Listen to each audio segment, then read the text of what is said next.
तो ऋषि कहता है सत्व भी एक रोग है। ये बड़ी हिम्मत की बात है।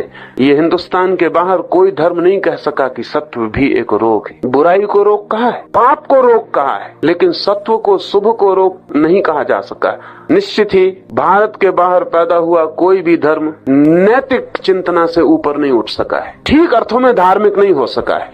इसलिए पहली बार जब पूर्वी मनीषा के उद्गार पश्चिम में गए तो वो बहुत हैरान हुए, क्योंकि ये तो धार्मिक बातें नहीं मालूम पड़ती, ये तो बड़ी अराजक है। अगर आदमी से तुम ये भी कहते हो कि सत्व का इकट्ठा करना भी बीमारी है, तब तो तुम आदमी को भटका दोगे। लेकिन उनकी व्याख्या की भूल है। जो लोग ये कह सके कि सत्व को इकट्ठा करना बीमारी है, वो ये तो कहते ही हैं कि असत्व को इकट्ठा करना महाबीमारी। इकट्ठा करना बीमारी, तो सत्व तक इकट्ठा करो तो बीमारी हो जाती है, तो असत्व तो बीमारी है ही, उसकी बात ही करनी व्यर्थ है। वो स्वीकृत है, उसकी चर्चा ही नहीं चलानी चाहिए। ये कहना किसी से कि चोरी करना पाप है, इस बात का सबूत है कि समाज इतना नीचा है कि अभी उसे चोरी करना पाप है ये भी कहना पड़ता है। लेकिन अचोर होने का दंभ भी पाप है, ये कहना तभी संभव है जब समाज उस सीमा के पार जा चुका जहां चोरी का पाप होना तो सहज स्वीकृत हो गया है, उसकी चर्चा भी उठानी नहीं चाहिए। तो जब पहली दफा ईसाइयों ने उपनिषद पढ़े तो वो चकित हुए, क्योंकि कोई 10 कमांडमेंट्स जैसी कोई चीज उपनिषद में नहीं है कि चोरी मत करो, दूसरे की स्त्री की तरफ मत देखो, व्यभिचार मत करो।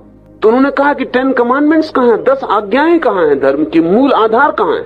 और उन्हें पता नहीं कि जिन्होंने ये लिखे वो जानते थे कि उन 10 आज्ञाओं की बातें करना बचकानी है, चाइल्ड। वो उन समाज की बातें जो बहुत प्रिमिटिव, जिनको अभी ये भी कहना पड़ता है कि व्यभिचार मत करो, अभी दूसरे की स्त्री की तरफ मत देखो, ये बहुत बुरा है। इसका अर्थ ही ये हुआ कि अभी पहले पाठ पढ़े जा रहे हैं, अभी वो वक्त नहीं आया जहां ये कहा जा सके कि मैंने दूसरे की स्त्री की तरफ नहीं देखा, ये मेरा गुण है, ये भी पाप है।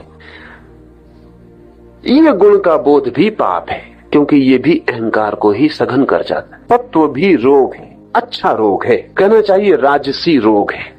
अच्छे लोगों को होता है, लेकिन होता है।